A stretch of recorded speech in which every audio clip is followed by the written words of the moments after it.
Cara, você viu o pássaro bico de sapato? O bichinho esquisito, né? Verdade, mas imagine um bicho mais estranho que ele. Um bicho que tenha pelo sobre todo o corpo, como se fosse um castor. Um bico de pato. Pés palmados, em que tenham membranas entre esses dedos. E que ele seja peçonhento, ou seja, que ele consegue injetar veneno nas pessoas. Nossa! Oh, isso é um ornitorrinco!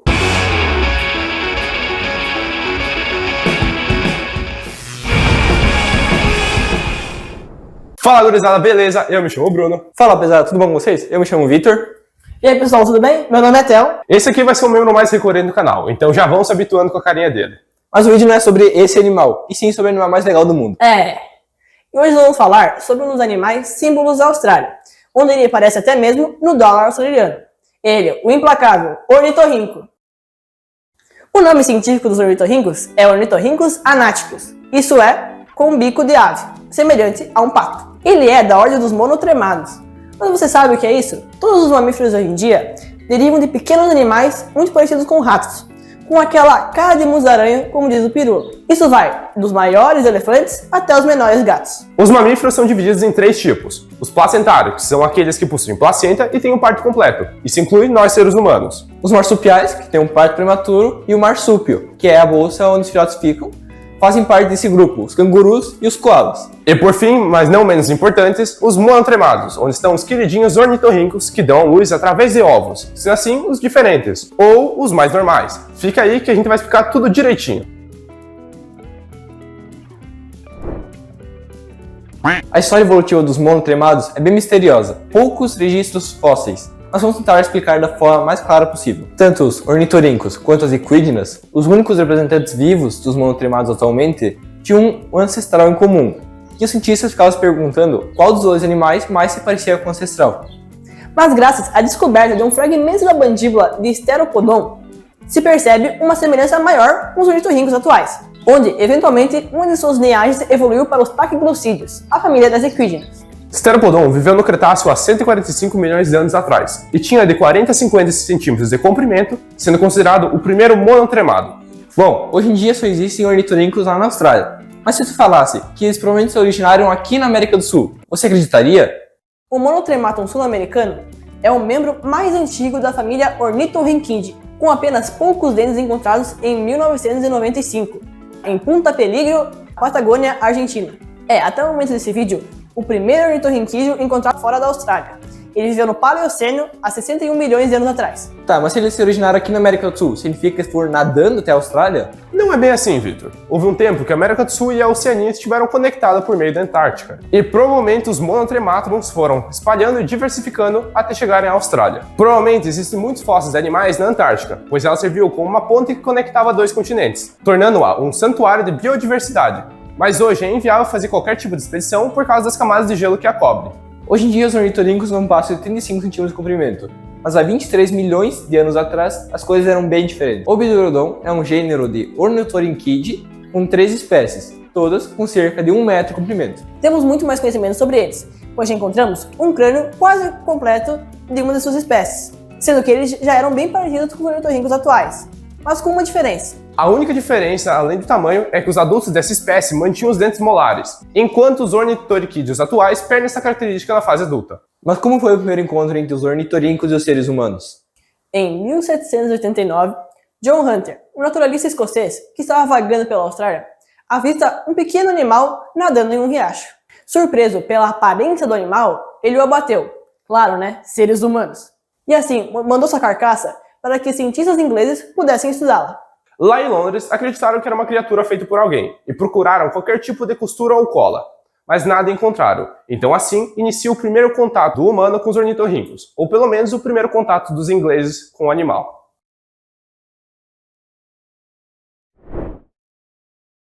Em pleno 2024, o ornitorrinco é endêmico da Austrália, ou seja, ele é só encontrado nesse local do mundo, mais especificamente no leste da Austrália e oeste da ilha da Tasmânia. Esses bichinhos lindos vivem próximos a rios, riachos e lagoas, vivendo apenas em água doce, mas eles podem se adaptar a muitos climas, incluindo a floresta tropical do extremo norte de Queensland até as altitudes mais frias e elevadas da Tasmânia e dos Alpes australianos. Comumente são encontrados em suas tocas às margens dos rios. Às vezes, Os indivíduos utilizam fendas rochosas e detritos do riacho como abrigo, ou se enterram sob as raízes de vegetação mais próximas. Sendo assim, podemos concluir que o melhor lugar para ornitorrincos ficarem seria um rio que tivesse cobertura vegetal nativa e que propicie sombra em algumas partes das margens. A respeito dos predadores, o ornitorrinco passa boa parte do tempo na água ou em sua toca, o que dificulta dizer quais são os predadores. Porém, há vários relatos anedóticos, ou seja, relatos que foram contados por só uma pessoa ou por um pequeno grupo, que os ornitorrincos estavam sendo predados por crocodilos, pitons, grandes lagartos, peixes e águias. Também é bem provável que algumas raposas, cachorros e dingos caçam os ornitorrincos quando eles vão caçar alguma coisa fora da água. Além disso, os ornitorrincos enfrentavam desafios adicionais provenientes dos ectoparasitas na natureza, sendo os carrapatos de sua própria espécie, Ichodes ornitorhynchus. Esses carrapatos são comumente encontrados nas patas posteriores, com uma presença mais reduzida nas patas posteriores e na pelagem corporal. Ornitorrincos na Tasmânia também foram alvos de sérias úlceras cutâneas, causadas por infecções fúngicas anfíbias. Esses fungos apresentam risco de fatalidade quando invadem outros tecidos, especialmente os pulmões. Mas isso só foi um caso isolado que aconteceu na Tasmânia. Os ornitorrincos não possuem dificuldade em encontrar alimento nas partes mais rápidas ou mais lentas do rio. Porém, eles têm sim uma preferência: riachos, que possuem um fundo mais grosso, e alguns pequenos pedaços de cascalho. A presença de troncos, galhos, raízes ou cascalho aumenta a fauna de macroinvertebrados. E o ornitorrinco também prefere viver em áreas com sequências de corredeiras, que resultam em porções de solos submersos, ricos nos apetitosos invertebrados. Mesmo parecendo estranho, como quase tudo nesse animal, o ornitorrinco é estritamente carnívoro. Seus banquetes são rodeados de larvas, pequenos crustáceos e camarões. Sua caça ao alimento, também chamada na biologia de período de forrageamento, acontece à noite. Sim, ainda por cima esse bicho é noturno, ou seja, tendo a noite como seu dia. O momento de pesca desse animal dura cerca de 12 horas por dia, ou seja, se inicia no entardecer e finaliza no amanhecer. Para pegar suas presas, ele usa sua incrível habilidade de nadar de olhos, ouvidos e boca fechadas e só se guiar pelo seu bico. Mas como ele faz isso? Para entendermos completamente, mas a seguir no vídeo iremos falar especificamente desse magnífico mecanismo evolutivo. Se você quer saber, continuando assistindo, deixe seu like e se inscreva no canal. Garantimos que você não vai se arrepender. O ornitorrinco permanece embaixo d'água por 30 a 140 segundos. Sim, ele tem vez na disputa de fôlego só medindo 30 centímetros, é complicado. Lá embaixo, ele coleta os invertebrados do fundo do rio e os armazena nas bolsas das suas bochechas. Em seguida, ele sobe e fica flutuando na superfície da água.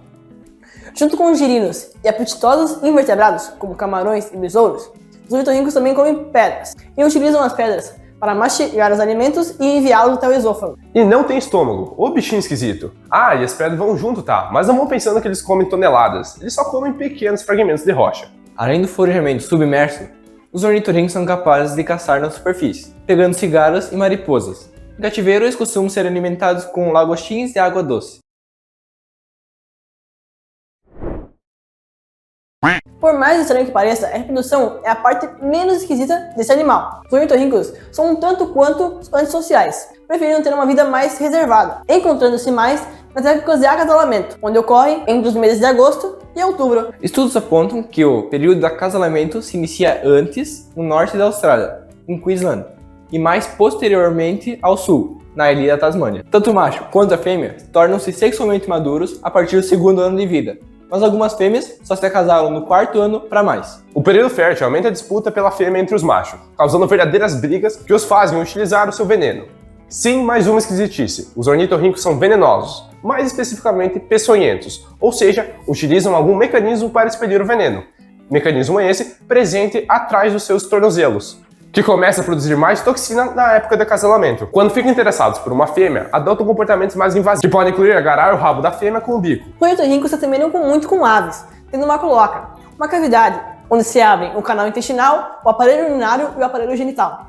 Para ocorrer fecundação, os dois animais precisam encostar as suas cloacas, gerando praticamente um beijo no local. Uma curiosidade é que só o ovário esquerdo da fêmea consegue produzir um óvulo. Agora o meu ornitorrinco vai se abrigar em uma toca, mas não uma toca qualquer, uma bem mais elaborada, para dispersar possíveis predadores e também é um método de regulação de temperatura e umidade, já que seus ovos precisam ficar úmidos. Já o papai ornitorrinco não participa nem no processo de incubação, nem ao menos do cuidado dos filhotes. A fêmea põe de 1 a 3 ovos por ninhada, sendo eles bem pequenininhos, com um aspecto bem semelhante ao dos répteis, pegajoso e com uma casca dura feito couro. Eles têm cerca de 11 milímetros de diâmetro, sendo um pouco mais arredondado que os ovos das aves, sendo um dos menores ovos em relação ao tamanho do animal. Os ovos se desenvolvem no útero por cerca de 28 dias e são incubados externamente por mais cerca de 10 a 12 dias. Durante o período de incubação, a fêmea segura os ovos pressionados pela cauda contra a barriga enquanto se enrola. Isso porque a cauda dos ornitorrincos é sua reserva de gordura, armazenando quase 50% da gordura corporal do animal. Ao longo da incubação, a mãe ornitorrinco sai da toca de forma intervalada,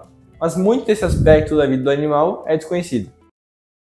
Mas por que ovos? Parando para pensar, os ornitorrincos serem mamíferos e porem ovos não é algo tão estranho assim, pois os mamíferos descendem de um ancestral comum com os répteis, onde ambos eram ovíparos, ou seja, os primeiros mamíferos colocavam ovos. E só então, após milhares de anos de evolução, os monotrematos se dividiram nos mamíferos térreos. Mamíferos térreos são aqueles que incluem os marsupiais e placentários. E por causa disso, os ornitorrincos e as equídenas colocam ovos. Quando os bebês ornitorrincos eclodem com o auxílio dos seus dentes, que só estão presentes na infância, a fêmea começa a amamentá-los como qualquer mamífero, durante o período de 3 a 4 meses. Todavia, esse bicho não podia ser normal nessa parte. A fêmea não possui mamilos. Isso deve ter vindo a dúvida na sua mente. Como raios o leite sai do corpo? Bem, é esquisito, mas ela meio que soa o leite, já que o leite sai pelos poros da pele do abdômen. Para os bebês conseguirem se alimentar, a fêmea precisa ficar deitada de barriga para cima, possibilitando que uma poça de leite se forme em seu abdômen e deixa em uma posição muito fofinha. A mamãe ornitorrinco fica grande parte do tempo com os filhotes, mas à medida com que eles crescem, ela os deixa cada vez mais em busca de alimento. No final do verão, os filhotes emergem da toca e o seu destino como jovens animais, em grande parte ainda é desconhecido. Os ornitorrincos são fósseis vivos, fruto de milhares de anos de evolução, e têm como característica a preservação e adaptações antigas, que eram usadas por seus ancestrais. Seu bico é algo muito interessante, pois ele é o que podemos chamar de convergência evolutiva, onde animais completamente diferentes adquirem uma mesma característica. O bico do ornitorrinco se assemelha muito ao de pato, onde seu formato auxilia na captura dos peixes, porém ele é muito mais flexível. Existe mais uma característica convergente em seu bico, e talvez seja mais legal, pois ele possui cerca de 40 mil eletroreceptores, que o auxiliam a encontrar comida debaixo da água, muito parecido com os focinhos dos tubarões, pois ambos identificam sinais eletromagnéticos nos músculos de outros animais. Outra adaptação importante para os filhotes são as substâncias antibacterianas do leite. Como dito anteriormente, os ornitorrincos não têm glândulas mamárias. O leite sai pelos poros da pele. Isso faz com que as bactérias presentes no corpo da mãe contaminem o alimento do filhote, o prejudicando. Por isso, esse leite especial é tão importante. O ornitorrinco tem a menor temperatura interna entre todos os mamíferos, sendo 32 graus contra 35 dos marsupiais e 37 dos placentários. Por causa de sua vida semiacótica, os ornitorrincos desenvolveram um formato hidrodinâmico, pés palmados e também uma cauda utilizada como leme. Todas as adaptações que auxiliam na natação fazem com que esses animais cheguem a 9 metros por segundo na água, mas dificulta a mobilidade em terra, deixando-os desengonçados. Ao nadar, o ornitorrinco fecha os ouvidos, o nariz e os olhos, se guiando apenas pelos eletroreceptores do bico. Os ornitorrincos possuem 2 esporões de 12 mm na parte de trás das patas traseiras. Isso em si já é impressionante, mas o mais legal é que os machos possuem venenos nesses esporões. Esse veneno não é o suficiente para matar um humano, mas para pequenos animais, como gatos e cachorros, isso pode ser fatal.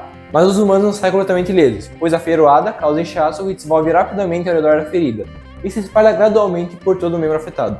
Além disso, relatos indicam que a dor evolui para uma hiperalgesia duradoura, um aumento temporário na sensibilidade à dor, chamada de dor crônica, que pode durar semanas ou meses. Ou seja, ornitorrincos não matam, mas magoam.